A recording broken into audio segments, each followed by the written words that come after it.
Hey everyone, today we're going to talk about the topic of daily bias. What exactly is a daily bias? Daily bias tells me, even before I start trading, whether I'm more bullish or more bearish. This is important for me because it lets me know whether I should only be looking for shorts or also for longs, and in which direction I actually want to trade. I'd like to show you how I do my analysis. For example, I only use the 1 hour time frame. If we rewind here now, we can see here with our indicator where the previous month was.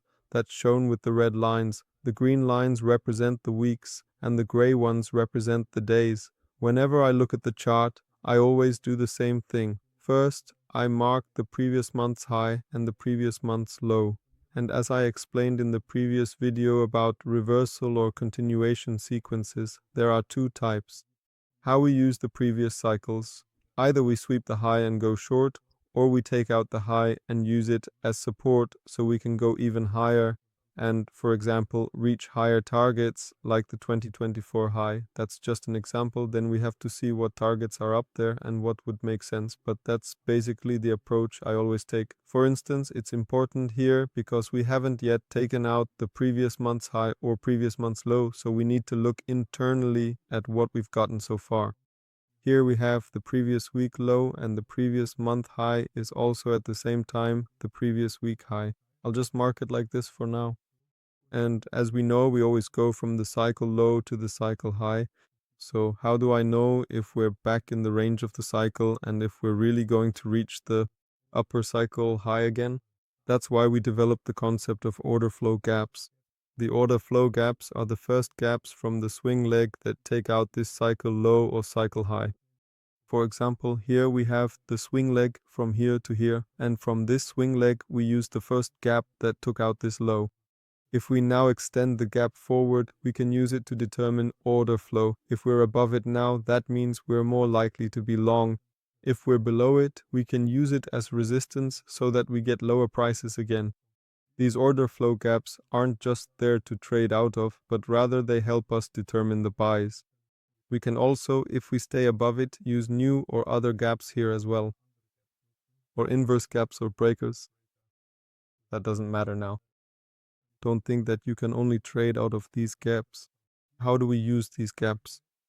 For example, if we enter these gaps from below, we generally look for shorts. Or we have a bearish bias here. As soon as we break through the gaps, we're long again up to the cycle high. In this case, that's the previous week's high. Now we can take a look at what happened there. We're still long here. We never broke through the gap to the downside, so we're still long up to the previous week's high. Now we've broken through it to the downside. At this point, I would personally be short again. Of course, we would also look for other confirmations like liquidity. Where's the market building up liquidity? So it can happen that we have the wrong bias sometimes, but still don't take a trade because the other factors just don't fit. But here, for example, it would have worked out quite well again.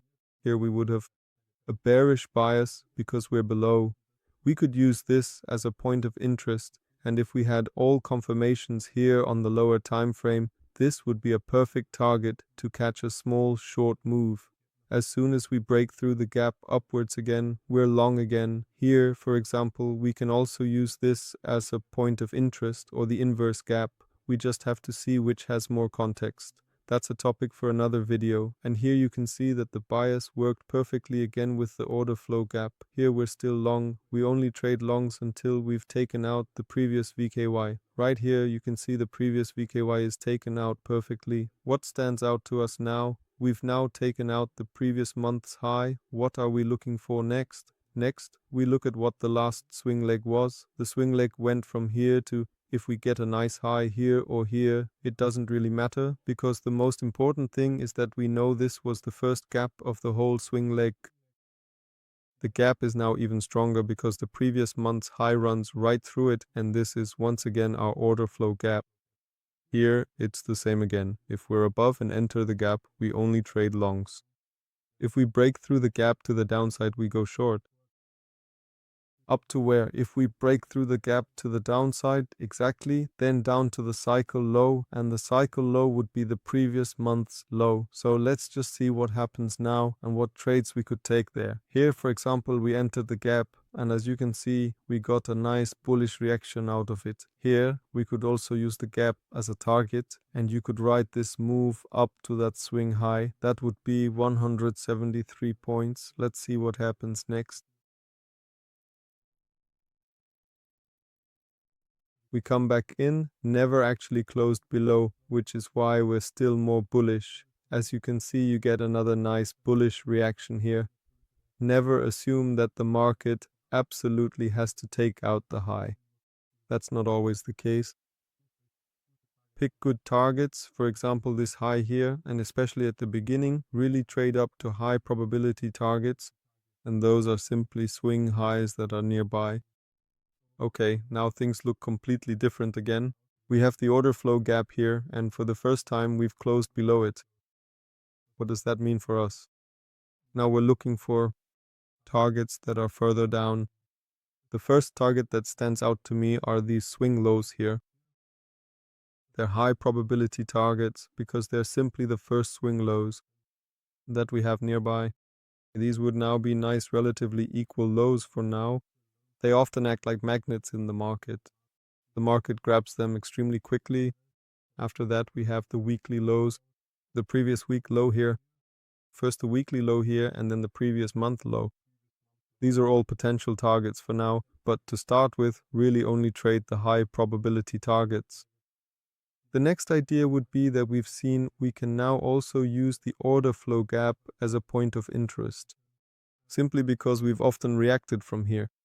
But in this swing leg, you can also use the gap, for example, if you prefer to trade fresh gaps.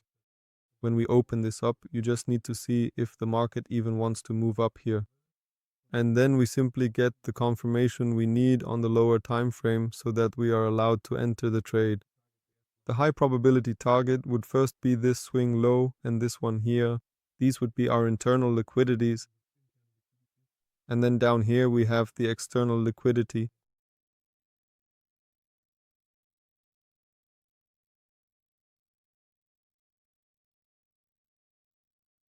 As you can see, we get 5 nice reactions from this zone, and we perfectly take out the sell side liquidity. From this point on, it gets a bit more difficult again. We've hit the target. From there, you always have to be cautious about what you do next. It's best to just stay away from it completely at the beginning. Really only trade when it's clear, like here, that we're going short. And just go for your high probability targets. Don't try to force any kind of bait. Here, the previous month's level becomes the next target because we've just taken out the previous month's high. At this point, many will probably wonder why we're even changing the bias now, since we said we were short until the previous month's low. Most people would also mark this here as the previous week's low, would have marked the last swing leg and would think, okay, first the gap here needs to invert so that we can really switch to buys. If you've seen this before, first of all, compliments. You've already understood the hardest part, but what you should also notice is that I'm only using one shark grade, and if we're just looking at the Nasdaq here, that's far too little. Let me pull up the ES. Then we have a completely different story again. So what happened with the ES during that time? When we pulled that out with the MQ here, the previous week's low on the ES was much further down. And that's why the order flow gap on the ES was also very different here. The last swing leg, namely on the ES, was here. Here was the first gap from the swing leg. There was only one gap here. And this is now our order flow gap. We were short the whole time here until we broke through the gap. Here we broke through it for the first time. It could have been that we would have taken a stop loss here if we had continued looking for shorts, or maybe just a break even, which isn't a problem. Once the gap was broken, we turned bullish again. How far were we bullish? Up to the previous VK. So ideally, we would have liked to see something like this so that we could trade the reaction upwards. And here you can see that it's not enough to just look at the Nasdaq. You have to see the whole story, also within the ES itself. so that you always have the best bias. If we're looking for a trade here, we can either mark the order flow gap on both. The order flow gap is an important gap in this case because it was used frequently. The market often used it as resistance here. As soon as we break through it, it should serve as support so that we can continue to trade long. But you don't necessarily have to trade out of this gap. You can also mark other gaps if they are more important to you. For example, many of us mark this gap and then traded along from here.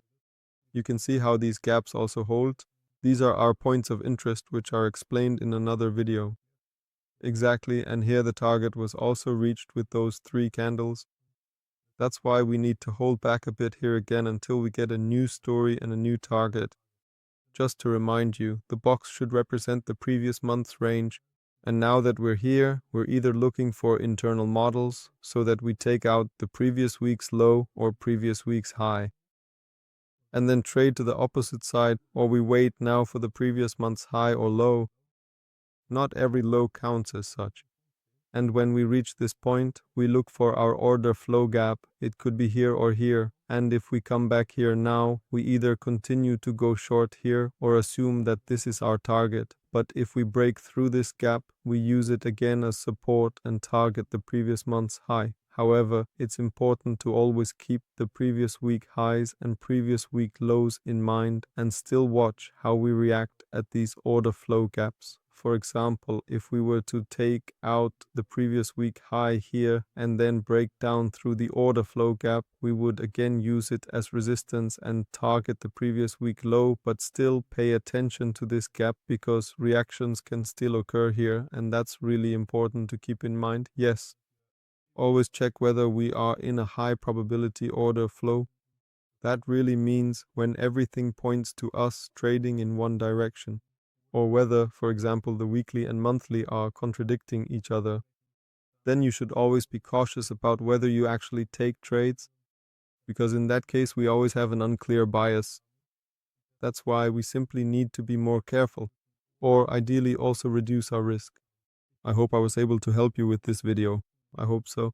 I hope you can now determine the daily bias better. Definitely practice it. Go to replay mode on TradingView, rewind a year, and backtest an entire year just on the 1 hour time frame. Think about where you would look for shorts, where for longs. It doesn't matter if it happens on the first candle or the second.